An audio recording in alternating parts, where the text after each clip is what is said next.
Good morning students. इसमें जैसा अपना टाइम सुबह का 7 बजे का था, लेकिन कोई नहीं, अभी आदत नहीं है 7 बजे की, तो कल से अपन ट्राई करेंगे 7 बजे। बाकी आज अपनी क्लास स्टार्ट करते हैं। अब जो हम शुरू करेंगे क्लासेस वो होंगी हमारी सारी रिवीजन क्लास। बायोलॉजी में आपको कुछ चैप्टर बचे हुए हैं जिनको हम शाम की क्लासेस में पढ़ते रहेंगे। बाकी सुबह हमारी जो भी है रिवीजन क्लास चलेगी। आज रिवीजन क्लास में हमारा पहला चैप्टर है और वो चैप्टर है हमारा एग्रीकल्चर केमिस्ट्री का फर्स्ट चैप्टर। फर्स्ट चैप्टर की अगर हम बात करें, इसमें पूरा आपको मृदा विज्ञान के बारे में, जो भी मृदा का सामान परिचय है, मृदा का निर्माण है, मृदा परिच्छेदिका है, मृदा खनिज है, इन सभी के बारे में आपको पढ़ना है। पूरे चैप्टर का रिवीजन इसी क्लास में हम करेंगे, बारीकी से जानेंगे सारी चीजों की एक बार दोबारा से। चलिए स्टार्ट करते हैं। विशाखा गुड मॉर्निंग, आकांक्षा गुड मॉर्निंग, रीना, जय श्री राम। चलिए स्टूडेंट्स, हमारा टॉपिक क्या था? हमारा टॉपिक था इस पूरे चैप्टर में मृदा। अब ध्यान देना मेरी बात पर, सारी चीजें हम बिल्कुल थोड़ा सा क्विकली भी चलेंगे। मृदा, मृदा से में सबसे पहला जो प्रश्न आता है वो आता है इसके नामकरण से। पॉइंट वाइज सारी चीजों को जल्दी जल्दी क्लियर करते हुए आगे बढ़ते हैं अपन। नामकरण, अगर मैं नामकरण की बात करूं तो आप सभी स्टूडेंट्स को लगभग पता होगा कि जो मृदा शब्द है, मृदा शब्द की उत्पत्ति किस भाषा से हुई है। जनरली हम कह सकते हैं कि जो मृदा शब्द की उत्पत्ति जिस भाषा से हुई है वो कौन सी भाषा है? वो भाषा है लैटिन। मृदा शब्द की उत्पत्ति किस भाषा से हुई है? लैटिन भाषा से हुई है। और लैटिन भाषा के अगर मैं शब्द की बात करूं कि कौन से शब्द से हुई है, तो लैटिन भाषा के कौन से शब्द से हुई है? इसका जो शब्द है वो है सोलम। कौन से शब्द से हुई है? सोलम शब्द से हुई है, सोलम। और इस सोलम शब्द का जो अर्थ है वो क्या होगा? वो होगा फ्लोर या फर्श। आप लोगों से प्रश्न कैसे पूछा जाएगा? आपसे डायरेक्टली प्रश्न पूछ लेगा मृदा शब्द की उत्पत्ति किस भाषा से हुई है, तब हमारा जवाब क्या होगा? मृदा शब्द की उत्पत्ति लैटिन भाषा से हुई है। एक शब्द पूछेगा कि मृदा शब्द की उत्पत्ति के बारे में समझाइए, मृदा के नामकरण के बारे में समझाइए, तो फिर आप क्या लिखोगे? आप लिखोगे मृदा शब्द की उत्पत्ति लैटिन भाषा के सोलम शब्द से हुई है जिसका अर्थ फ्लोर या फर्श होता है। ठीक है, मृदा शब्द की उत्पत्ति लैटिन भाषा के सोलम शब्द से हुई है जिसका अर्थ फ्लोर या हम कहें तो फर्श होता है। वहीं अगर मैं दूसरी बात करूं, फिर हमें क्या पॉइंट आता है? फिर हमें पॉइंट आता है मृदा की परिभाषा। मृदा कहते किसे है, मृदा होती क्या है? परिभाषा। अगर मैं आप लोगों से पूछूं कि मृदा क्या है तो आप लोग बता नहीं पाओगे मृदा की परिभाषा। जनरली अगर हम बात करें मृदा क्या है, तो मैं बेसिकली आपको बता दूं मृदा क्या है। मृदा पृथ्वी की सबसे ऊपरी परत है। मृदा क्या है?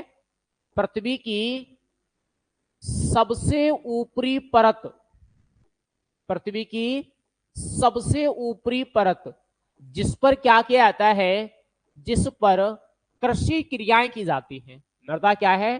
पृथ्वी की सबसे ऊपरी परत है जिस पर कृषि क्रियाएं की जाती हैं।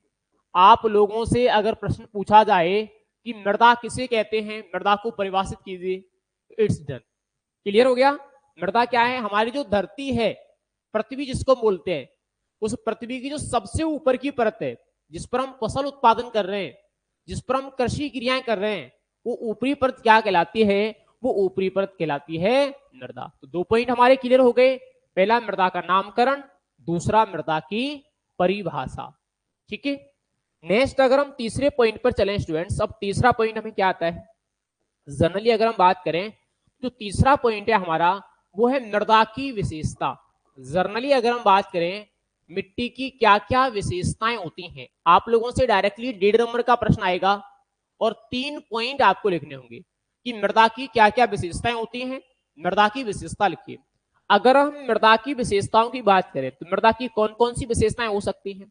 सबसे पहली अगर मैं बात करूं, जो मृदा है वो क्या है? मृदा एक प्राकृतिक पिंड है। सबसे पहली बात क्या है? मृदा क्या है? मृदा एक प्राकृतिक पिंड है। आप सभी को पता है मिट्टी का निर्माण प्राकृतिक रूप से हुआ है, तो क्या है मृदा? एक प्राकृतिक पिंड है। दूसरी में अगर बात करूं, जो मृदा है, मृदा का निर्माण किसके द्वारा हुआ है? मृदा का निर्माण चट्टानों के द्वारा होता है। मृदा का निर्माण चट्टानों व खनिजों के द्वारा हुआ है। दो विशेषताएं हो गई। तीसरी विशेषता अगर मैं बात करूं तो मृदा क्या है, मृदा त्रिविमीय काय है। क्या है, त्रिविमीय काय। अब त्रिविमीय काय का मतलब क्या होगा, मैंने पहले भी आपको बताया था। त्रिविमीय काय का मतलब है थ्री डायमेंशन बॉडी, यानी मृदा में लंबाई होती है, चौड़ाई होती है और गहराई होती है। लंबाई, चौड़ाई और गहराई तीनों ही पाई जाती हैं। इसीलिए हम क्या कह सकते हैं कि मृदा त्रिविमीय, तीन भुजाओं वाली आकृति होती है या त्रिविमीय काय होती है। नेक्स्ट में अगर बात करूं, मृदा के विभिन्न रंग होते हैं। मृदा के क्या होंगे, मृदा के विभिन्न रंग होते हैं। आपने देखा होगा लाल मृदा, पीली मृदा, काली मृदा, सफेद मृदा। तो मृदा के विभिन्न क्या होंगे, रंग होंगे। आगे अगर मैं बात करूं, मृदा में क्या पाए जाते हैं, संस्तर पाए जाते हैं। मृदा में संस्तर या मैं कहूं तो परत पाई जाती हैं। आप सभी लोगों को पता है कि मिट्टी के अंदर क्या होते हैं, संस्तर या परत पाई जाती हैं, जिन्हें हम क्या बोलते हैं, मृदा परिच्छेदिका बोलते हैं। तो ये आपकी जनरली क्या हो गई, मृदा की विशेषताएं हो गई। वैसे आपको तीन विशेषता लिखनी होंगी, लेकिन मैंने आपको कई सारी लिखा दी।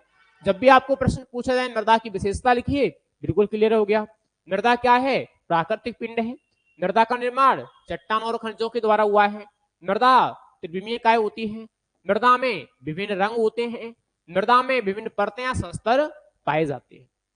इसके बाद अब अगर मैं अगले पॉइंट की बात करूं तो अगला पॉइंट क्या आता है, नेक्स्ट पॉइंट आता है हमारा मृदा के कार्य। में क्या प्रश्न पूछा जाएगा कि मृदा के कार्य क्या क्या है। एक्चुअली मिट्टी के कार्य भी तो होंगे, क्या क्या कार्य है, 1.5 नंबर का आएगा। यहां भी आपको तीन जो लाइनें हैं उनमें जवाब देना होगा। अगर हम मृदा के कार्यों की बात कर रहे हैं तो स्टूडेंट ध्यान रखना, मिट्टी के क्या क्या कार्य होते हैं। पहली बात तो यह है कि बीज अंकुरण हेतु माध्यम है। क्या है, बीज अंकुरण हेतु माध्यम। आप लोग बीजों की बुवाई कहां करते हो, बीजों की बुवाई हम लोग मिट्टी में ही तो करते हैं, तब जाकर के पौधों का अंकुरण होता है। तो बीज अंकुरण के लिए जो माध्यम है वो कौन सा है, वो मृदा है। पहली बात ये बीजों के अंकुरण हेतु माध्यम है। दूसरी अगर मैं बात करूं, जो मृदा है वो क्या करती है, पौधों को यांत्रिक सहारा प्रदान करती है। क्या करती है, पौधों को यांत्रिक सहारा, यांत्रिक सहारा प्रदान करती है, प्रदान करती है। मृदा क्या करती है, मृदा पौधों को यांत्रिक सहारा प्रदान करती है। आप लोगों ने देखा होगा बाजरा का पौधा कितना लंबा होता है, लगभग 7 फीट का। गन्ना का पौधा कितना लंबा होता है, लगभग 10 फीट का। लेकिन फिर भी वो गिरता नहीं है। क्यों नहीं गिरता, क्योंकि मिट्टी उसको क्या कर रही है, सहारा प्रदान कर रही है। मृदा क्या करती है, जितने भी पौधे होते हैं उनको यांत्रिक सहारा प्रदान करती है। तो हम कह सकते हैं कि मृदा पौधों को यांत्रिक सहारा प्रदान करती है। इसके बाद में अगर नेक्स्ट बात को, मिट्टी क्या करेगी, मिट्टी पादपों को पोषक तत्व प्रदान करती है। क्या करती है, पोषक तत्व प्रदान करती है, या मैं कह सकता हूं पोषक तत्व आपूर्ति करती है। आपूर्ति मैं अगर बात करूं तो मिट्टी क्या करती है, जल प्रदान करती है, जल प्रदान करती है, जल प्रदान करती है। आप लोग पोषक तत्व तो कहां देते हो, मिट्टी में ही तो डालते हो। तो बाद में मिट्टी से कहां जाते हैं, पादपों में जाते हैं।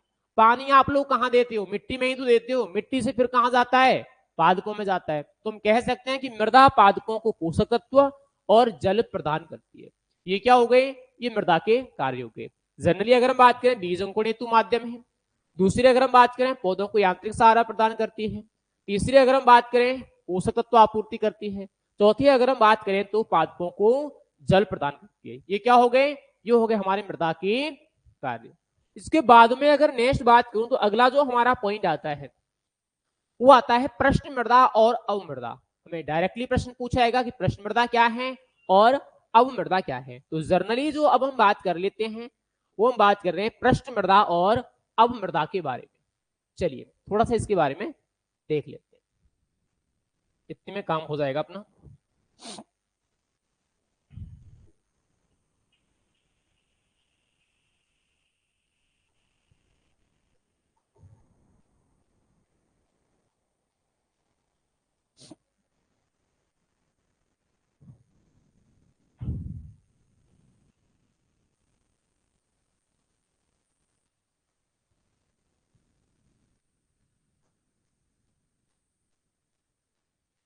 अब चलिए, एक तो क्या है, एक तो हमारी पृष्ठ मृदा,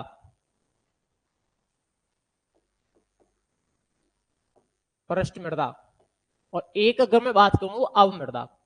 आपको डायरेक्टली सवाल पूछा जाता है कि पृष्ठ मृदा और अवमृदा में अंतर लिखिए, पृष्ठ मृदा और अवमृदा में अंतर लिखिए। तो पहले तो ये समझो कि पृष्ठ मृदा क्या है, अवमृदा क्या है। अगर हम पृष्ठ मृदा की बात कर रहे हैं तो ये क्या है, ये ऊपरी मृदा है। पृष्ठ मृदा क्या होती है, पृष्ठ मृदा ऊपरी मृदा होती है। और अगर मैं अवमृदा की बात करूं तो ये निचली मृदा होती है, ये निचली मृदा है। ये तो ऊपर की मिट्टी है और ये निचली मिट्टी है। अगर मैं पृष्ठ मृदा की बात करूं तो इसकी जो गहराई होगी, पृष्ठ मृदा की जो गहराई है वो कितनी है, वो 0 से लेकर के 15 सेंटीमीटर है। ये प्रश्न अलग से भी पूछा जाता है आपको कि पृष्ठ मृदा की गहराई कितनी होती है, तो ध्यान रखना 0 से लेकर के 15 सेंटीमीटर होती है। वहीं अगर मैं बात करूं अवमृदा, और अवमृदा की गहराई कितनी होगी, अवमृदा की जो गहराई है वो होगी आपकी 15 से लेकर के 30 सेंटीमीटर। कितनी होगी, 15 से 30 सेंटीमीटर। अब अगर मैं पृष्ठ मृदा की बात करूं तो ये क्या होती है, ये अधिक उपजाऊ होती है। क्या होती है ये अधिक उपजाऊ होती है। और अगर मैं अवमृदा की बात करूं तो ये क्या होगी, ये स्टूडेंट्स कम उपजाऊ होती है। ये कैसी होगी, ये कम उपजाऊ होगी। अगर मैं बात करूं पृष्ठ मृदा की अधिक उपजाऊ क्यों होती है, क्योंकि इसमें कार्बनिक पदार्थ क्या होते हैं, अधिक होते हैं। इसमें कार्बनिक पदार्थ क्या पाए जाते हैं, अधिक मात्रा में पाए जाते हैं। इसकी अगर मैं बात करूं, इसमें कार्बनिक पदार्थ क्या होंगे, इसमें कार्बनिक पदार्थ कम होंगे, इसमें कार्बनिक पदार्थ कम पाए जाते हैं। इसकी मैं अगर बात करूं, इसका जो रंग होगा वो कैसा होगा, गहरा भूरा। इसका रंग कैसा होगा, गहरा भूरा होगा। और इसके अगर मैं रंग की बात करूं तो इसका रंग कैसा होता है, इसका रंग होता है हल्का पीला। ये आपके क्या हो गए, पृष्ठ मृदा और अवमृदा में अंतर हो गए। एक प्रश्न तो आपको डायरेक्टली पूछा जाएगा, पृष्ठ मृदा और अवमृदा में अंतर लिखिए। तो हमारा अंतर ये डायरेक्ट हो गया, ये ऊपरी मृदा है, निचली मृदा है, इसकी गहराई इतनी, इसकी गहराई इतनी। ये अधिक उपजाऊ, ये कम उपजाऊ, इसमें कार्बनिक पदार्थ ज्यादा, इसमें कार्बनिक पदार्थ कम, इसका रंग भूरा, इसका रंग हल्का पीला। एक प्रश्न आपको डायरेक्टली इस लाइन से पूछ लेगा, वो आपको पूछेगा पृष्ठ मृदा की गहराई कितनी होती है, वो आपको पूछ लेगा अवमृदा की गहराई कितनी होती है। तो ध्यान रखना, पृष्ठ मृदा की गहराई 0 से 15, अवमृदा की गहराई 15 से 30 सेंटीमीटर होती है। इसके बाद में अगर नेक्स्ट बात करूं, गौरव गुड मॉर्निंग, नेक्स्ट अगर बात करूं, अगला आता है मृदा का अध्ययन। तो मृदा के अध्ययन की दो हमारी शाखाएं हैं। दो शाखाओं में हमारी सबसे पहली जो शाखा है उसको हम क्या बोलते हैं, उसको बोलते हैं हम पेडोलॉजी। क्या बोला जाता है, पेडोलॉजी बोला जाता है, पेडोलॉजी। और पेडोलॉजी में हम किसका अध्ययन करते हैं, तो ध्यान रखना इसमें मृदा की उत्पत्ति का अध्ययन किया जाता है। मृदा की उत्पत्ति व विकास।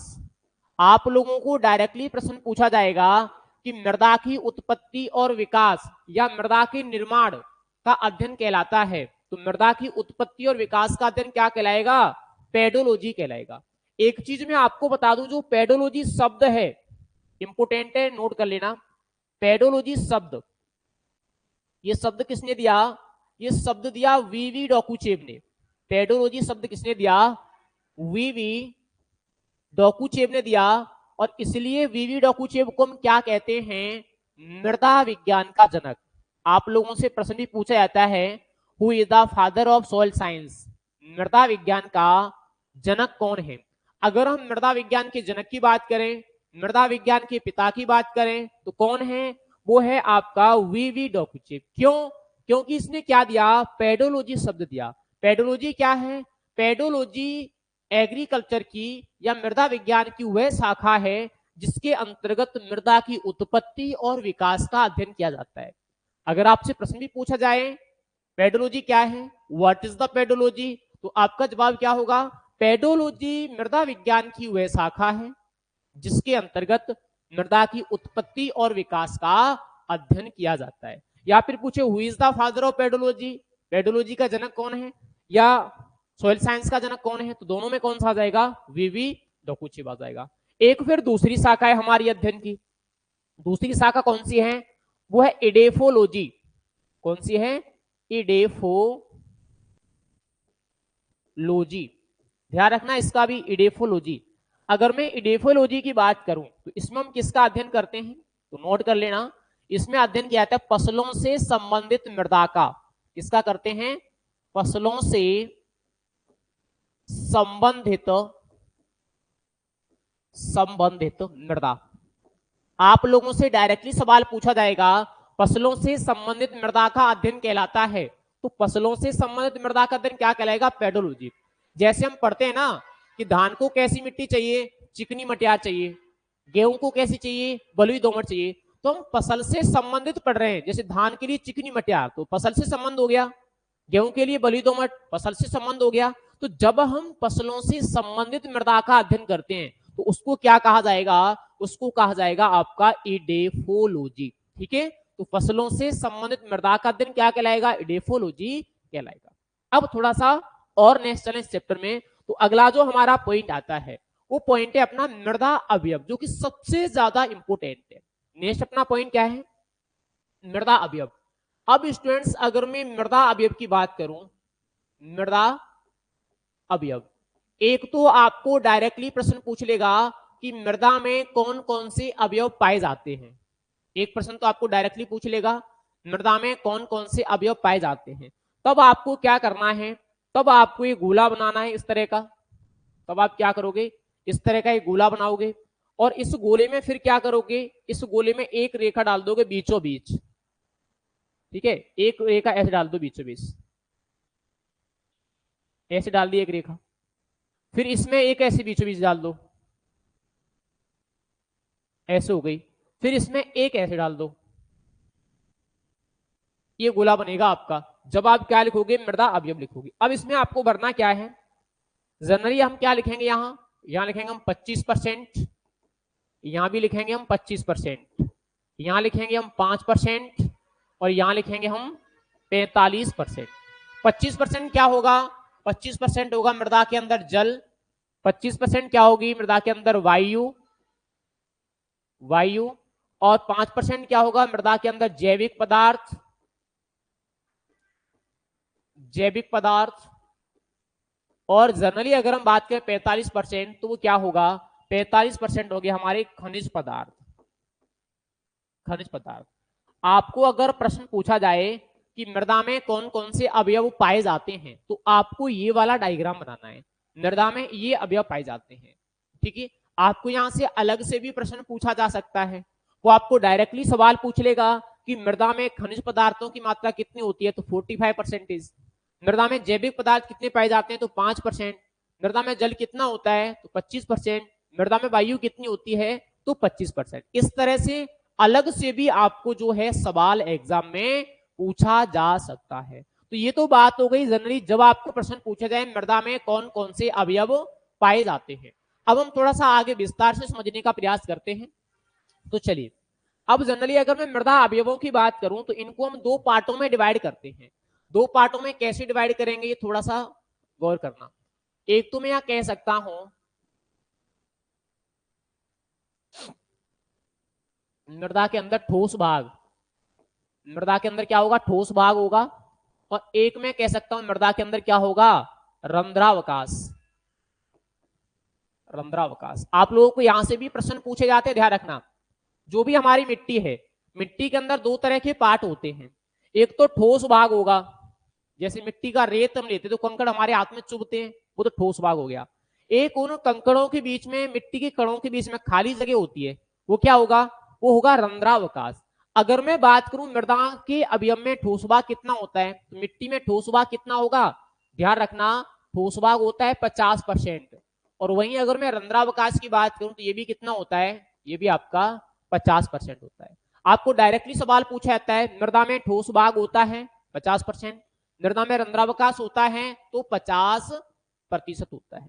इसके बाद में अगर बात करूं नेक्स्ट अगले पॉइंट पर, अगला पॉइंट वही है जो ठोस भाग है, इसको भी हम कितने पार्टों में डिवाइड करते हैं? दो पार्टों में डिवाइड करते हैं। दो पार्टों।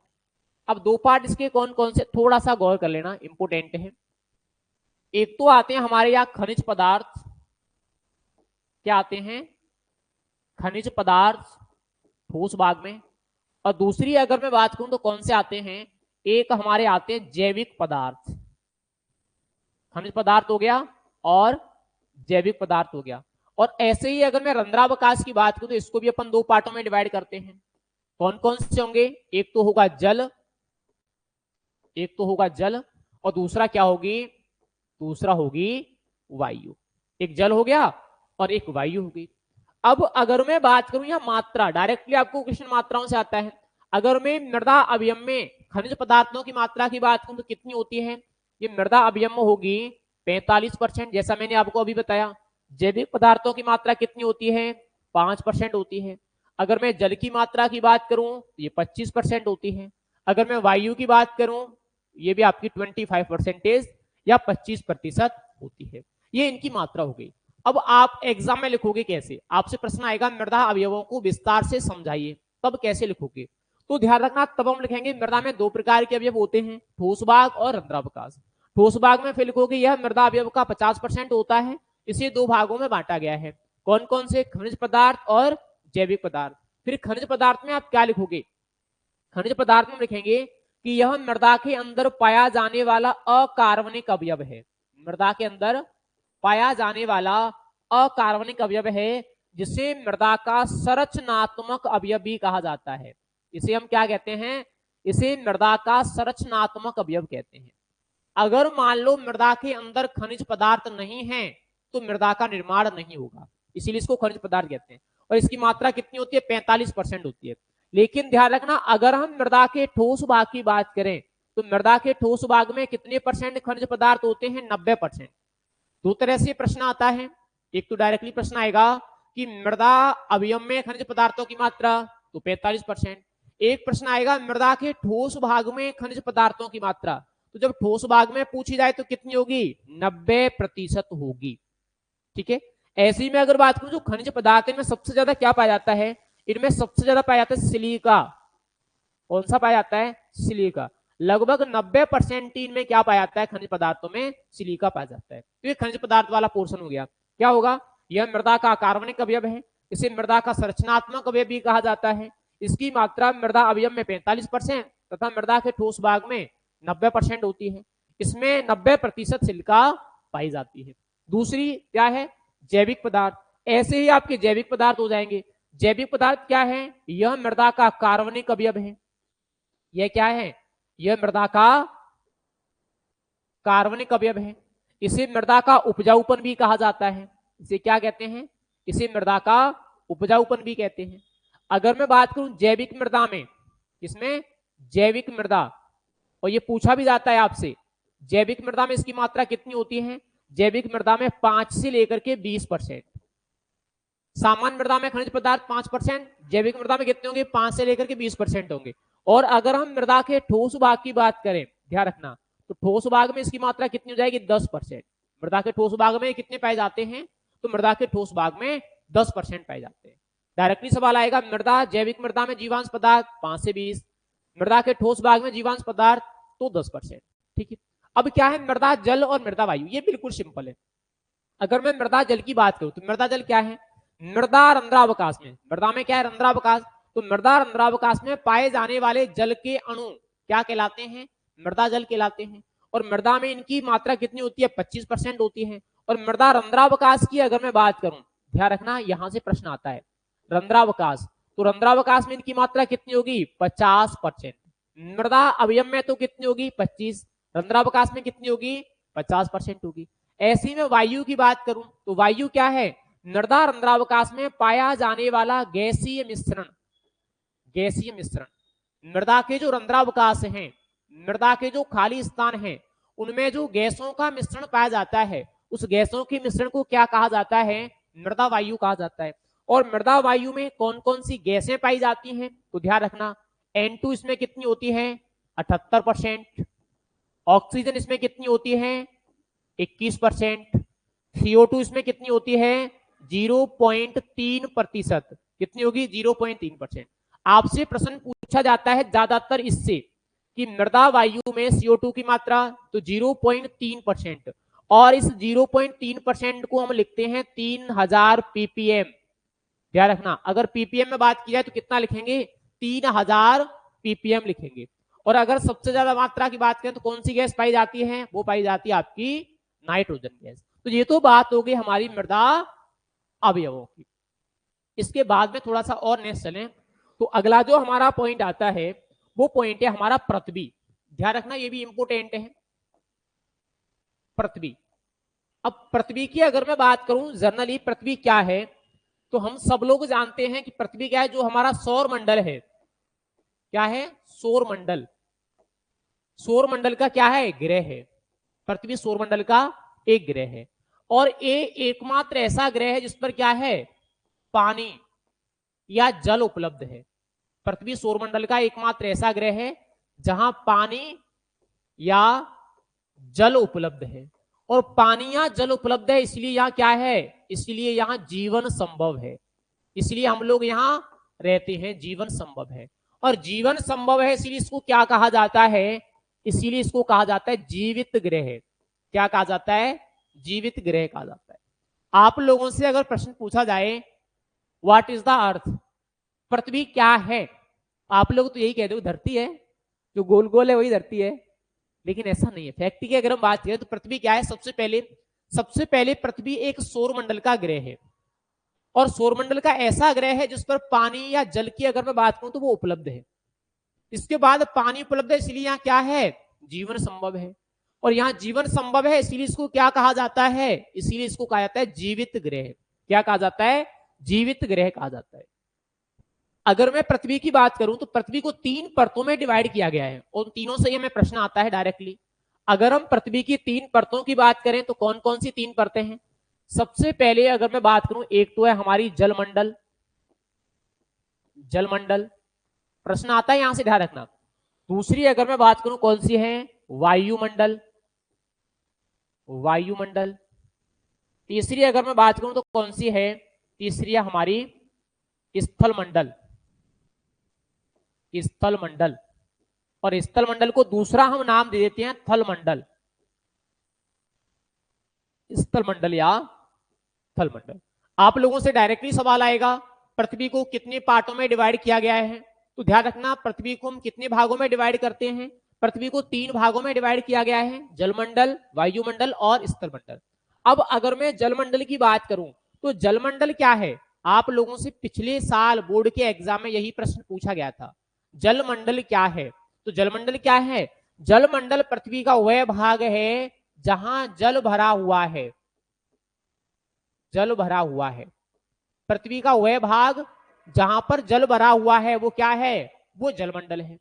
अगर मैं वायुमंडल की बात करूं, पृथ्वी का वह भाग जहां गैसीय आवरण है, पृथ्वी का वह भाग जहां गैसीय आवरण है, गैसीय आवरण है, या मैं कह सकता हूं पृथ्वी के चारों तरफ का गैसीय आवरण क्या कहलाता है, वायुमंडल कहलाता है। जो भी हमारी पृथ्वी है उसके चारों तरफ जो गैसों का मिश्रण बना हुआ है, उस गैसों के मिश्रण को हम क्या बोल रहे हैं, उसको बोल रहे हैं एनवायरमेंट, या हम कहें वायुमंडल। अब थलमंडल क्या है, थलमंडल पृथ्वी का ठोस भाग है। क्या है, पृथ्वी का जो ठोस भाग है उसको क्या बोला जाता है, उसको बोला जाता है थलमंडल। पृथ्वी का ठोस भाग जहां हम रह रहे हैं, जहां हम खेती करते हैं, जहां हमारे मकान बने हुए हैं, जहां पेड़ पौधे और वनस्पति उगी हुई हैं, वो ठोस भाग क्या है, वो ठोस भाग है हमारा थलमंडल। नेक्स्ट में अगर बात करूं जो जलमंडल है उसका आयतन कितना है, तो ध्यान रखना जलमंडल का जो आयतन है वो लगभग 7% है।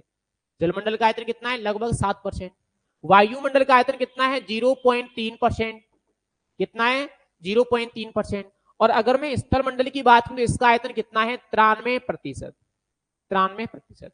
आप लोगों को डायरेक्टली सवाल पूछा जाता है कि पृथ्वी पर स्थल मंडल का आयतन है तो 93% जो वजन है वो किसका है, वो स्थल मंडल का है। वायुमंडल का वजन कितना है, 0.3%। जलमंडल का कुल वजन कितना है, तो ये है 7%। जलमंडल का वजन कितना है, तो जलमंडल का वजन है आपका 7%। तो ये आपकी पृथ्वी के 3 पार्ट हो गए, जलमंडल, वायुमंडल और स्थल मंडल। एक पॉइंट यहां से आपको और आता है, जनरली मैं अगर बात करूं तो वो पॉइंट क्या है, वो पॉइंट है आपको भूपर्पटी। जनरली आपको पूछा जाता है बोर्ड के एग्जाम में भू परपटी। अब अगर मैं भू परपटी की बात करूं तो भू परपटी क्या है, जनरली समझ लो। भू परपटी पृथ्वी की सबसे ऊपरी परत है। क्या है? पृथ्वी की सबसे ऊपरी परत, सबसे ऊपरी परत क्या कहलाती है? भू परपटी कहलाती है। आप लोगों से प्रश्न भी पूछा जाता है भू परपटी क्या है, भू परपटी किसे कहते हैं? तो ध्यान रखना, पृथ्वी की जो ऊपर की परत है उसको क्या बोला जाता है? उसको भू परपटी बोला जाता है। और अगर मैं बात करूं भू परपटी का जो निर्माण है, भू परपटी का जो निर्माण है वो किससे होता है? वो सिलिका और एल्यूमिनियम से मिलकर के होता है। भू परपटी में कौन से तत्व अधिक मात्रा में होंगे? तो सिलिका और एल्यूमिनियम तत्व अधिक मात्रा में होंगे। एक प्रश्न आपको और पूछा जाता है कि भू परपटी का घनत्व कितना है? अगर हम भू परपटी के घनत्व की बात करें तो कितना होगा? 2.65 ग्राम प्रति सीसी। आपको यह सवाल 101% एग्जाम में पूछा जाएगा और एग्जाम में आता भी है। डायरेक्टली सवाल आता है हमें भू परपटी का औसत घनत्व है, तो ध्यान रखना भू परपटी का जो एवरेज डेंसिटी है, एवरेज घनत्व है वो कितना है? 2.65 ग्राम प्रति सीसी, 2.65 ग्राम प्रति सीसी है। तो ये सवाल आपको कहां से आएंगे? भू परपटी से आएंगे। सबसे ऊपरी परत है, निर्माण सिलिका और एल्यूमिनियम से होता है और घनत्व कितना है? 2.65 ग्राम प्रति सीसी है। ठीक है, ये आपकी पृथ्वी की बात भी क्या हो गई? क्लियर हो गई। अब हम थोड़ा सा नेक्स्ट चलें अगले पॉइंट पर। तो अगला हमारा पॉइंट क्या है? अगला पॉइंट है हमारा मृदा परिच्छेदिका। क्या है? मृदा परिच्छेदिका। चलिए भाई, मृदा परिच्छेदिका। और अगर मैं मृदा परिच्छेदिका की बात करूं इसको क्या बोला जाता है? इसको बोला जाता है मृदा प्रोफाइल। क्या कहते हैं? इसको मृदा प्रोफाइल भी कहते हैं, मृदा प्रोफाइल। अब मृदा प्रोफाइल होती क्या है आप सभी लोग जानते हो। जब हम किसी मृदा की क्या करते हैं? खड़ी कटान करते हैं। जब हम किसी भी मृदा की, हमारे पास मृदा है और उस मृदा की हमने क्या किया? खड़ी कटान की। किसी मृदा की खड़ी कटान करने पर उसमें क्या दिखाई देते हैं? विभिन्न संस्तर दिखाई देते हैं। खड़ी कटान करने पर क्या दिखाई देंगे? विभिन्न संस्तर, या मैं कह सकता हूं परत दिखाई देती हैं। और उन संस्तर या परतों को सम्मिलित रूप से क्या कहा जाता है? मृदा परिच्छेदिका कहा जाता है। पहला सवाल आपको यही आएगा, मृदा परिच्छेदिका किसे कहते हैं? What is the soil profile? Define soil profile. इस तरह से आपको क्वेश्चन आएगा। अगर हम मृदा परिच्छेदिका की बात करें तो क्या है? किसी मृदा की खड़ी कटान करने पर दिखाई देने वाले विभिन्न संस्तर या परत को सम्मिलित रूप से क्या कहा जाता है? मृदा परिच्छेदिका कहा जाता है। दूसरा सवाल यह आता है कि मृदा परिच्छेदिका में कौन कौन सी परतें पाई जाती हैं, कौन कौन से संस्तर पाए जाते हैं? तो अगर मैं संस्तरों की बात करूं इसके अंदर 4 संस्तर होते हैं। नंबर फर्स्ट ओ संस्तर, ओ संस्तर। नंबर सेकंड में अगर बात करूं ए संस्तर, ए संस्तर। नंबर थर्ड अगर मैं बात करूं तो बी संस्तर। और नंबर फोर्थ अगर मैं बात करूं तो सी या मैं कहूं आर संस्तर।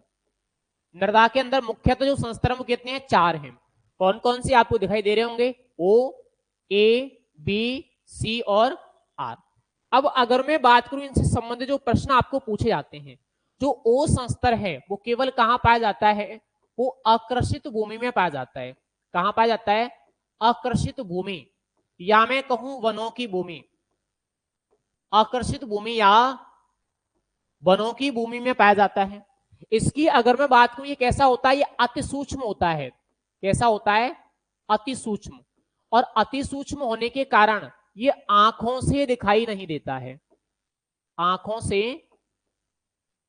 दिखाई नहीं देता है। आप लोगों को प्रश्न पूछा भी जाता है कि मृदा का वह संस्तर कौन सा है जो आंखों से दिखाई नहीं देता है? तो कौन सा संस्तर है? वो आपका ओ संस्तर है। आपसे प्रश्न पूछा जाता है मृदा का वह संस्तर कौन सा है जो आकर्षित भूमि, वनों की भूमि या बंजर भूमि में पाया जाता है? तो कौन सा है? वो आपका ओ संस्तर है। इसके बाद में अगर बात करूं दूसरा संस्तर कौन सा है? ए संस्तर। अगर मैं ए संस्तर की बात करूं तो ये उपजाऊ मृदा का ऊपरी संस्तर है। क्या है? उपजाऊ मृदा का ऊपरी संस्तर। ए संस्तर क्या है? उपजाऊ मृदा का ऊपरी संस्तर है। नेक्स्ट में अगर बात करूं जो हमारा ए संस्तर है, ए संस्तर को क्या कहा जाता है? ए संस्तर को अधिकतम निछालन संस्तर कहा जाता है। क्या कहते हैं इसको?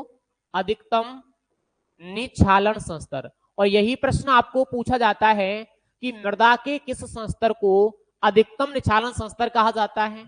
तो अधिकतम निछालन संस्तर हम कौन से संस्तर को कहेंगे? ए संस्तर को। क्यों कहेंगे? क्योंकि इस संस्तर से जो पोषक तत्व हैं वो लगातार नीचे वाले संस्तरों में जाते रहते हैं।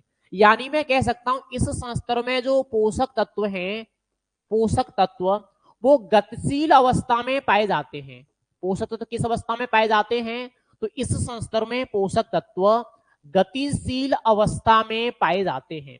कैसी अवस्था में होते हैं? गतिशील अवस्था में पाए जाते हैं। दो संस्तर हो गए। तीसरा संस्तर बी संस्तर, ए का जस्ट उल्टा है। ए का जस्ट उल्टा है बी संस्तर। अगर मैं बी संस्तर की बात करूं तो पहली बात तो यह है कि जो बी संस्तर है वो ए संस्तर के नीचे पाया जाता है। कहां? ये ए संस्तर के नीचे पाया जाता है, नीचे। इस संस्तर को क्या कहते हैं? इसे लवण संस्तर भी कहा जाता है। इसे हम क्या कहते हैं? इसे लवण संस्तर भी कहते हैं। लवण संस्तर क्यों कहा जाता है? क्योंकि जो ए संस्तर के पोषक तत्व नीचे जाते हैं, जब ए संस्तर के पोषक तत्व नीचे जाएंगे तो बी संस्तर में जाकर के एकत्रित हो जाते हैं, और जब जाएंगे तो पानी से क्रिया करेंगे तो क्या बना लेंगे? लवण। तो इसीलिए इसमें क्या हो जाते हैं? लवण ज्यादा हो जाते हैं। इसीलिए इसे क्या कहा जाता है? लवण संस्तर कहा जाता है। नेक्स्ट में अगर बात करूं इस संस्तर को क्या कहा जाता है? इस संस्तर को न्यूनतम निछालन संस्तर कहते हैं। क्या कहा जाता है? न्यूनतम निछालन संस्तर कहा जाता है। अब न्यूनतम निछालन संस्तर क्यों कहते हैं? क्योंकि यहां तो पोषक तो गतिशील हैं, तो यहां पोषक तो कैसे होंगे? गतिहीन अवस्था में होंगे। बी संस्तर में पोषक तत्व गतिहीन अवस्था में पाए जाते हैं। अगर मैं सी या आर संस्तर की बात करूं इसको हम क्या कहते हैं? इसको हम कहते हैं अपूर्ण संस्तर। क्या कहा जाता है? तो इनको कहा जाता है अपूर्ण संस्तर। ये हो गई आपकी मृदा प्रोफाइल या मृदा परिच्छेद का। जनरली आपको पता चल गया मृदा परिच्छेद का क्या है। मृदा की खड़ी कटान करने पर जो संस्तर दिखाई देते हैं, जो परत दिखाई देती हैं, उनको सम्मिलित रूप से क्या कहा जाएगा? मृदा परिच्छेद का कहा जाएगा। मृदा परिच्छेद का में 4 परतें होती हैं, ओ ए बी सी, चारों के बारे में आपको पता चल गया। ये आकर्षित भूमि में पाई जाती है, अति सूक्ष्म होने के कारण दिखाई नहीं देती है। ये उपजाऊ मृदा का ऊपरी संस्तर है। अधिकतम निछालन संस्तर भी कहा जाता है। पोषक तत्व यहाँ गतिशील अवस्था में पाए जाते हैं। इसे ए संस्तर के नीचे पाया जाता है। इसे लवण संस्तर भी कहते हैं। इसे न्यूनतम निछालन संस्तर कहा जाता है। सी या आर संस्तर को हम क्या कहेंगे? तो इसको कहा जाएगा अपूर्ण संस्तर, इनकम्प्लीट लेयर। ठीक है, ये हो गया। इसके बाद में मैं आपको एक चीज और बता दूं इसी से संबंधित जो आपको पूछी जाती है। जनरली आपको पूछा जाएगा ट्रू सॉइल या सत्य मृदा। ध्यान रखना, सत्य मृदा आपके में शायद नहीं है। सत्य मृदा या मैं कहूं true soil, true soil, true soil या सत्य मृदा की बात करूं तो किसे कहा जाता है? तो ध्यान रखना, इन 4 संस्तरों में से मैं अगर आपसे ये पूछूं कि कौन कौन से संस्तरों में खेती की जाती है, चारों संस्तरों में से ओ संस्तर में खेती नहीं की जाती क्योंकि ये केवल बंजर भूमि में पाया जाता है। सी संस्तर या आर संस्तर अधिक गहराई पर पाया जाता है, इसमें भी खेती नहीं होती। खेती किस किस में होगी? ए और बी में। किसमें होगी? ए और बी में। इसीलिए ए और बी संस्तरों को, ए प्लस बी संस्तर को संयुक्त रूप से क्या कहा जाता है? ट्रू सॉइल या सत्य मृदा कहा जाता है। आप लोगों से सवाल पूछा जाए सत्य मृदा किसे कहते हैं, तो मृदा के ए और बी दोनों संस्तरों को मिलाकर के क्या कहा जाता है? सत्य मृदा कहा जाता है। एक इंपोर्टेंट चीज और ध्यान रखना, जब हम इसमें सी या आर संस्तर भी जोड़ देते हैं तो इन तीनों संस्तरों को मिलाकर के क्या कहते हैं? इनको कहा जाता है रेगोसॉल। क्या कहा जाता है? रेगोसॉल। या मैं कहूं मृदा के अविभाजित संस्तर, मृदा के अविभाजित संस्तर, या इन तीनों संस्तरों को संयुक्त रूप से क्या कहा जाता है? तो रेगोसॉल कहा जाता है। ठीक है, क्या कहा जाएगा? रेगोसॉल कहा जाएगा। यह आपका पॉइंट हो गया फिनिश मृदा परिच्छेद का। एक सवाल और आता है, मैंने ये नहीं बताया मृदा संस्तर क्या होते हैं। मृदा संस्तर क्या है? तो संस्तर मृदा की समान गुणोयुक्त परत है। संस्तर क्या है? संस्तर मृदा की समान गुणोयुक्त परत है जिसकी भौतिक रासायनिक और जैविक गुण क्या होते हैं, समान होते हैं। समस्तर क्या है, मृदा की समान गुणयुक्त परत जिसके भौतिक, रासायनिक और जैविक गुणधर्म क्या होते हैं, समान होते हैं। ठीक है, तो ये पॉइंट क्लियर हो गया अपना मृदा परिच्छेद का। इसके बाद अगर हम नेक्स्ट पॉइंट पर बात करें तो अगला जो हमारा पॉइंट आता है वो आता है मृदा निर्माण। क्या आएगा, मृदा निर्माण आएगा। यहां से मैं कई सारे प्रश्न पूछे जाते हैं। अगला सवाल है हमारा मृदा निर्माण। अब अगर स्टूडेंट्स हम मृदा निर्माण की बात करें तो पहली बात तो यही है कि मृदा का निर्माण किसके द्वारा होता है। तो हम सभी लोगों को पता है कि मृदा का निर्माण किसके द्वारा होगा, मृदा का निर्माण चट्टान व खनिज द्वारा होता है। मृदा का निर्माण किसके द्वारा होगा, चट्टान व खनिज द्वारा होता है। दूसरी हमें एक बात यह भी पता है कि जो मृदा निर्माण है वो क्या है, वो अत्यंत धीमी प्रक्रिया है। मृदा निर्माण अत्यंत धीमी प्रक्रिया है। और अगर अत्यंत धीमी प्रक्रिया है तो हम कह सकते हैं कि जो 1 इंच मृदा का निर्माण होता है, 1 इंच मृदा के निर्माण में कितना समय लगता है, 800 से 1000 वर्षों का समय लगता है। आप लोगों से प्रश्न भी पूछा जाएगा कि 1 इंच मृदा के निर्माण में कितना समय लगेगा, तो 1 इंच मृदा के निर्माण में कितना समय लगता है, 800 से लेकर के 1000 वर्षों का समय लगता है। नेक्स्ट में अगर बात करूं मृदा का जो निर्माण है वो 2 चरणों में होता है। निर्माण की अगर मैं बात करूं कितने चरणों में होगा, 2 चरणों में होगा। अब 2 चरण कौन कौन से होंगे, सबसे जो पहला हमारा चरण होगा, सबसे पहला चरण उसमें क्या होगा, जो हमारी चट्टानें हैं, चट्टान या मैं कहूं खनिज, चट्टान या खनिजों के टूटने से क्या बनता है, मूल पदार्थ। क्या बनता है, मूल पदार्थ, या मैं कहूं इसको पैतृक पदार्थ। पैतृक पदार्थ प्रथम चरण में क्या होगा, जो भी हमारी चट्टानें हैं, चट्टानें टूटेंगी, चट्टानों के टूटने से क्या बनेगा, मूल पदार्थ या पैतृक पदार्थ का निर्माण होगा। फिर जो दूसरा चरण हमारा आएगा, दूसरे चरण में जो हमारा पैतृक पदार्थ है, पैतृक पदार्थ, पैतृक पदार्थ से किसका निर्माण होगा, पैतृक पदार्थ से मृदा का निर्माण होगा। यानी मैं कह सकता हूं कि मृदा का निर्माण 2 चरणों में होता है। पहले चरण में चट्टानों के या खनिजों के टूटने से मूल पदार्थ का निर्माण होगा, दूसरे चरण में पैतृक पदार्थ से किसका निर्माण होगा, मृदा का निर्माण होगा। अब आपको यहां से एक प्रश्न बार बार पूछा जाता है, तो क्या प्रश्न पूछता है, वो पूछेगा आपसे मृदा निर्माण में मूल पदार्थ को कहा जाता है। जो मृदा का निर्माण हुआ उसमें चट्टान और खनिजों के टूटने से क्या बना, मूल पदार्थ बना, इस मूल पदार्थ को क्या कहा जाता है। डायरेक्टली आपको सवाल पूछा जाएगा मृदा निर्माण में मूल पदार्थ को कहा जाता है, तो ध्यान रखना मृदा निर्माण में मूल पदार्थ को क्या कहते हैं, तो इसको कहा जाता है रिगोलिथ। क्या कहा जाता है, इसको जनरली कहा जाता है रिगोलिथ। मृदा निर्माण में मूल पदार्थ क्या कहलाते हैं, तो मूल पदार्थ को कहा जाता है रिगोलिथ। काफी इंपोर्टेंट आपका क्वेश्चन है। दूसरी में अगर बात करूं, जो इसमें 2 चरण हुए, पहले चरण में क्या हुआ, पहले चरण में हुआ विखंडन। पहले चरण में क्या हुआ, पहले चरण में हुआ विखंडन, विखंडन है चट्टानें टूटी। और दूसरे चरण में मृदा का निर्माण हुआ, दूसरे चरण में क्या हुआ, संश्लेषण। संश्लेषण। आपसे अगर प्रश्न पूछा जाए कि मृदा निर्माण के महत्वपूर्ण चरण कौन कौन से हैं, तो 2 महत्वपूर्ण चरण हैं, एक तो विखंडन या अपभ्रंश और दूसरा संश्लेषण। पहले चरण में विखंडन हुआ, यानी चट्टानों खनिजों के टूटने से मूल पदार्थ बने। दूसरे चरण में संश्लेषण हुआ, यानी पैतृक पदार्थों से किसका निर्माण हुआ, मृदा का निर्माण हुआ। अब बात यह आती है कि जो मृदा का निर्माण है वो कैसे होता है, वो प्रोसेस आपको पूछी जाती है, वहां से आपको सवाल पूछे जाते हैं।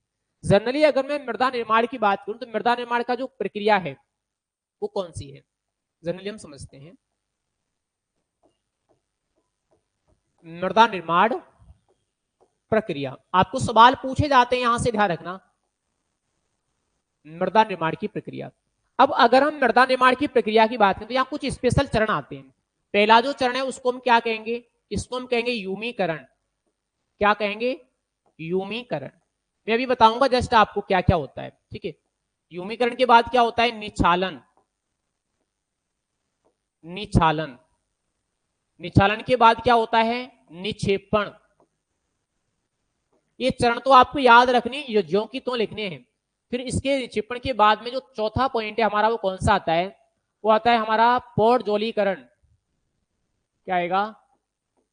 पौडजोलीकरण, पौडजोलीकरण। इसके बाद में पांचवा पॉइंट आएगा हमारा लेटेराइजेशन, लेटेराइजेशन। इसके बाद छठवां पॉइंट आता है हमारा कैल्सीकरण, कैल्सीकरण। और इसके बाद सातवां पॉइंट हमारा आता है डीकैल्सीकरण, डीकैल्सीकरण। और इसके बाद अंतिम जो हमारा आठवां पॉइंट है वो आएगा पेडोटर्वेशन, पेडोटर्वेशन, पेडोटर्वेशन। हम 8 पॉइंट में मृदा निर्माण कर लेते हैं, ठीक है। कौन कौन से चरण हुए? यूमीकरण। सबसे पहले अगर मैं यूमीकरण की बात करूं, यूमीकरण क्या है? जैसे मान लो हमारी मिट्टी है और मिट्टी के ऊपर पौधे उगे हुए हैं। अगर कोई भी पौधा है उसकी पत्तियां वगैरह टूटेंगी तो कहां गिरेंगी? मिट्टी में गिरेंगी। उन पत्तियों के सड़ने से क्या बनेगा? ह्यूमस बनेगा। पत्तियों के सड़ने से जो ह्यूमस का निर्माण होता है, ह्यूमस के निर्माण की प्रक्रिया क्या कहलाती है? यूमीकरण कहलाती है। आप लोगों से प्रश्न पूछेगा यूमीकरण किसे कहते हैं? अगर हम यूमीकरण की बात करें तो यूमीकरण क्या है? वनस्पति अवशेष, जो भी मिट्टी के अंदर क्या है, वनस्पति अवशेष हैं या पेड़ पौधों के जो अवशेष हैं, उन पेड़ पौधों के अवशेषों से गहरे भूरे रंग के, गहरे भूरे रंग के कोलाइडी पदार्थ, कोलाइडी पदार्थ का निर्माण होता है, कोलाइडी पदार्थ का निर्माण होता है, जिसे क्या कहते हैं? ह्यूमस। और ये क्रिया क्या कहलाती है? यूमीकरण कहलाती है। आपसे अगर यूमीकरण पूछा है तो हम क्या लिखेंगे? हम लिखेंगे मृदा में वनस्पति अवशेषों से गहरे भूरे रंग के कोलाइडी पदार्थ का निर्माण होता है, जिसे ह्यूमस कहते हैं। इसके निर्माण की क्रिया क्या कहलाती है? यूमीकरण कहलाती है, ठीक है। दूसरा क्या है? निछालन। निछालन आप लोगों को सभी को पता है। निछालन किसे कहते हैं? अगर जल के साथ पोषक तत्व नीचे जा रहे हैं, पानी के साथ में, मैं कह सकता हूं निछालन क्या है? पानी के साथ पोषक तत्वों का नीचे जाना, पानी के साथ पोषक तत्वों का नीचे जाना। नीचे का मतलब क्या? वो निचले संस्तरों में, वो क्या कहलाता है? वो कहलाता है आपका निछालन। अब अगर मैं बात करूं निक्षेपण क्या है? अब मान लो पोषक तत्व नीचे जा रहे हैं तो ऐसी बात तो नहीं है कि हमेशा नीचे ही जाते रहें, कहीं ना कहीं जाकर के तो रुकेंगे। तो जहां रुकेंगे वो रुकने की क्रिया को क्या कहेंगे? निक्षेपण कहेंगे। हम कह सकते हैं निचले संस्तरों में, निचले संस्तरों में तत्वों का एकत्रित होना, जो भी हमारे तत्व गए हैं उनका एकत्रित होना, तत्वों का एकत्रित होना क्या कहलाता है? वो कहलाएगा आपका निक्षेपण। निक्षेपण क्या हुआ? निचले संस्तरों में तत्वों का एकत्रित होना। अब अगली हेडिंग बची हमारी पौडजोलीकरण। ये इंपोर्टेंट है। अगर हम पौडजोलीकरण की बात करें तो यहां से हमें सवाल आते हैं। पौडजोलीकरण की सबसे पहले हमें बात यह आएगी जो पौडजोलीकरण है वो किस भाषा से लिया गया है। अगर मैं पौडजोलीकरण की बात करूं तो कौन सी भाषा का शब्द है? ये रूसी भाषा का शब्द है। कौन सी भाषा का शब्द है? रूसी भाषा का शब्द है। और कौन से शब्द से लिया गया है? तो ये पौडजोल शब्द से लिया गया है। रूसी भाषा के पौडजोल शब्द से लिया गया है। पौडजोल का अर्थ क्या होता है? पौडजोल का अर्थ होता है राख जैसा। क्या होगा? राख जैसा। अब पौडजोलीकरण होता क्या है? तो मृदा के जो ऊपरी संस्तर हैं, मृदा के जो ऊपरी संस्तर हैं, और ऊपरी संस्तरों से सेस्कवी ऑक्साइड, सेस्कवी ऑक्साइड का निष्कासन, सेस्कवी ऑक्साइड का क्या? निष्कासन। ऊपरी संस्तरों से सेस्कवी ऑक्साइड का निष्कासन क्या कहलाता है? वो कहलाता है पौडजोलीकरण। आप लोगों से प्रश्न पूछा जाएगा पौडजोलीकरण किसे कहते हैं? पौडजोलीकरण किस भाषा का शब्द है? पौडजोल का अर्थ क्या होता है? तो आपको पता चल गया। पौडजोलीकरण क्या है? मृदा के जो ऊपरी संस्तर हैं उनसे सेस्कवी ऑक्साइड का निष्कासन होना क्या कहलाता है? पौडजोलीकरण कहलाता है। पौडजोलीकरण की क्रिया की अगर हम बात करें कहां पाई जाती है? ये आर्द्र क्षेत्रों में पाई जाती है। कहां पाई जाती है? ये पौडजोलीकरण की क्रिया आर्द्र क्षेत्रों में पाई जाती है और इसके द्वारा अम्लीय मृदा का निर्माण होता है। पौडजोलीकरण के द्वारा कैसी मृदा बनती है? तो इसके द्वारा अम्लीय मृदा का निर्माण होता है। ये तो बात हो गई पौधजलीकरण की। अब अगला पॉइंट क्या है? अगला पॉइंट है लेटेराइजेशन। अगर मैं लेटेराइजेशन की बात करूं, लेटेराइजेशन भी इसी तरह है। सेम प्रश्न आपको लेटेराइजेशन से पूछे जाएंगे। वही लेटेराइजेशन किस भाषा का शब्द है? अगर हम सबसे पहली भाषा की बात करें तो कौन सी भाषा है? लेटेराइजेशन आपका लैटिन भाषा का शब्द है। कौन से शब्द से लिया गया है? तो ये लेटेराइट शब्द से लिया गया है, लेटेराइट। और इस लेटेराइट का मतलब क्या होता है? तो लेटेराइट का मतलब होता है ईंट जैसा। लेटेराइट का मतलब क्या होगा? लेटेराइट का मतलब होगा ईंट जैसा। पौधजलीकरण तो समझ में आ गया। लेटेराइजेशन होता क्या है? लेटेराइजेशन आपका होगा मृदा के जो ऊपरी संस्तर हैं, मृदा के ऊपरी संस्तर, उन ऊपरी संस्तरों में आयरन व एल्यूमिनियम की अधिकता। अगर मृदा के ऊपरी संस्तरों में क्या हो रहा है? आयरन और एल्यूमिनियम तत्वों की अधिकता हो रही है, तो इनकी अधिकता होना क्या कहलाएगा? लेटेराइजेशन कहलाएगा। हम कह सकते हैं मृदा के ऊपरी संस्तरों में आयरन और एल्यूमिनियम तत्वों की अधिकता होना क्या कहलाता है? लेटेराइजेशन कहलाता है। और लेटेराइजेशन की जो क्रिया वो कहां पाई जाती है? वो पाई जाती है शुष्क क्षेत्रों में, शुष्क व अर्ध शुष्क क्षेत्रों में पाई जाती है। लेटेराइजेशन की क्रिया कहां होगी? शुष्क व अर्ध शुष्क क्षेत्रों में होगी। ये प्रश्न आपको आता है कि लेटेराइजेशन की क्रिया कहां पाई जाती है? तो शुष्क और अर्ध शुष्क क्षेत्रों में पाई जाती है। क्या होती है आपको पता चल गया। जब मृदा के ऊपरी संस्तरों में आयरन और एल्यूमिनियम की अधिकता होगी तो वो क्रिया क्या कहलाएगी? लेटेराइजेशन कहलाएगी। अगला है कैल्सीकरण। कैल्सीकरण का मतलब है मृदा की संस्तरों में कैल्शियम का जुड़ना। मृदा के संस्तरों में कैल्शियम का जुड़ना क्या कहलाता है? कैल्सीकरण। डीकैल्सीकरण क्या है? मृदा के संस्तरों से कैल्शियम का बाहर निकलना, डीकैल्सीकरण है। पेडोटर्वेशन क्या है? मृदा के ये जो विभिन्न चरण थे, इन चरणों का सम्मिलित होकर के, मृदा के विभिन्न चरणों का सम्मिलित होकर के मृदा निर्माण करना क्या कहलाता है? पेडोटर्वेशन कहलाता है। पेडोटर्वेशन क्या है? मृदा के विभिन्न चरणों का संयुक्त होकर मृदा निर्माण करना पेडोटर्वेशन कहलाता है। ठीक है, तो ये हो गई मृदा निर्माण की प्रक्रिया, बिल्कुल कंप्लीट। इसके बाद में आपको अगला पॉइंट आता है मृदा निर्माण के कारक। मृदा निर्माण को कौन कौन से कारक प्रभावित करते हैं? हम कह सकते हैं मृदा निर्माण कारक। अब देखो, अगर मैं मृदा निर्माण कारकों की बात करूं तो आपको प्रश्न पूछा जाएगा कि मृदा निर्माण को प्रभावित करने वाले कारक किसने दिए? किसने दिए? तो अगर मैं सर्वप्रथम की बात करूं, सबसे पहले सर्वप्रथम मृदा निर्माण कारकों को किसने दिया? ये दिया वीवी डॉकुचेव ने। ध्यान रखना, सबसे पहले मृदा निर्माण कारक किसने दिए? वीवी डॉकुचेव ने दिए। इसने इसके अनुसार मृदा निर्माण को 3 कारक प्रभावित करते हैं। इसने कितने कारक दिए? 3 कारक दिए। इसके बाद में एक वैज्ञानिक आया जेनी। कौन सा वैज्ञानिक आया? जेनी। जेनी जेनी नामक वैज्ञानिक ने बताया कि मृदा को 5 कारक प्रभावित करते हैं। कितने कारक प्रभावित करते हैं? 5 कारक। और इन 5 कारकों को इसने एक सूत्र में वर्णित कर दिया। वो सूत्र क्या था? वो सूत्र था F बराबर S कोष्टक Cl Br Pt। S बराबर F कोष्टक Cl Br Pt। S बराबर F कोष्टक Cl Br Pt। इसने ये कहा। अब S का मतलब सॉइल, F का मतलब क्या हुआ? फैक्टर। कौन कौन से फैक्टर थे अब समझ लो, पॉइंट भी आपको आता है। Cl का मतलब क्या हुआ? क्लाइमेट यानी जलवायु। B का मतलब क्या हुआ? बायोस्फीयर यानी जैवमंडल, जैवमंडल।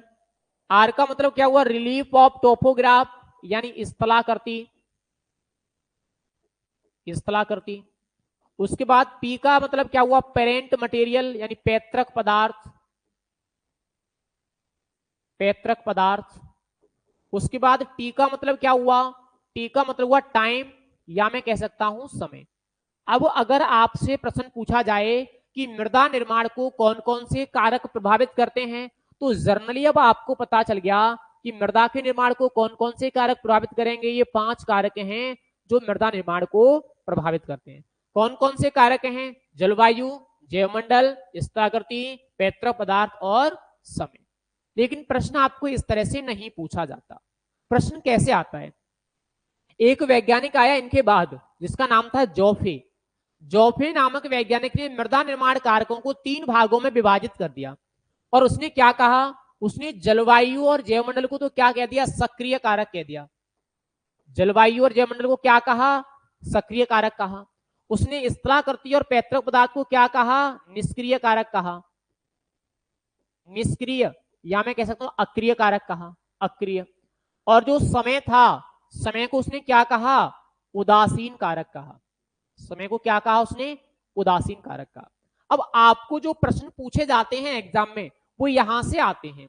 डायरेक्टली आपको प्रश्न आएगा, मृदा निर्माण को प्रभावित करने वाले सक्रिय कारक कौन कौन से हैं, मृदा निर्माण को प्रभावित करने वाले निष्क्रिय या अक्रिय कारक कौन कौन से हैं, मृदा निर्माण को प्रभावित करने वाला उदासीन कारक कौन सा है। इस तरह से आपको प्रश्न आता है। तो अगर हम सक्रिय कारकों की बात करें जलवायु और जैवमंडल, निष्क्रिय कारकों की बात करें स्थलाकृति और पैतृक पदार्थ, और उदासीन कारक कौन सा हो गया, ये हो गया हमारा समय।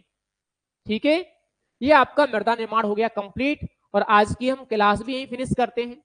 मिट्टी से संबंधित जितने भी पॉइंट हमारे क्लियर हो गए। अब इस चैप्टर में जो हमारी चीज बची है वो दो है।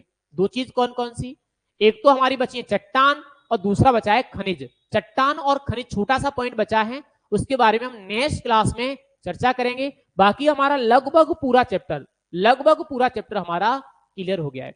मेरे हिसाब से सभी को समझ आ गया होगा, क्योंकि ये दूसरी बार हमने रिवीजन क्लास पढ़ी है। पहले हमने लगभग 8 या 9 क्लासों में ये पूरा चैप्टर क्लियर किया था।